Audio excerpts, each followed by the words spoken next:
So welcome back, it's Nick from the coach station, and the next stop is around giving specific timely feedback to our players so they get rewarding feedback from you as a coach and can really improve their game. Let's get into it. Yeah, good. Yes, good. That's the one.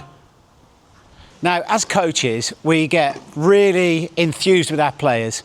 And often we can get stuck in this good, yes, brilliant, wow moments. And we want to be really positive to our players. But we have to be careful because if we're not specific with our feedback, we end up saying good, good, good when the ball is actually flying out. And another phrase that coaches really get stuck with is this unlucky. Okay, ready? Here we go.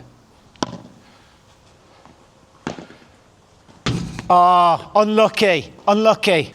Now, all shots in paddle, if they miss, it's not because they've been unlucky, it means that something's happened. It would be unlucky, suddenly, if there's a massive gust of wind and it took the ball right out. That would be unlucky, but actually just missing the ball's not unlucky. There's something that we, as coaches, can feed back on. Let's be really specific with the feedback that we'd give our players.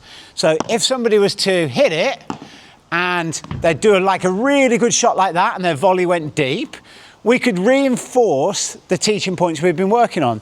So we could reinforce the fact that actually they've stepped in really well there, or they've made a good contact in front. Whatever it is we're working on with the player.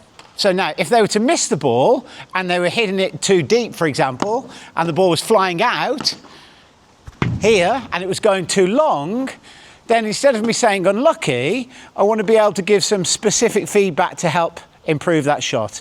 And it's going to be based on the things that we've done in the lesson. So that one needed just that little bit more backspin on the ball by cutting underneath it with the racket during the volley. So that's the feedback I give, and then we move on to the next shot. So that's specific feedback. Now let's think about timely feedback as well, because if I give my feedback at the time when the player is receiving the ball, like this, so hit out in front to the side,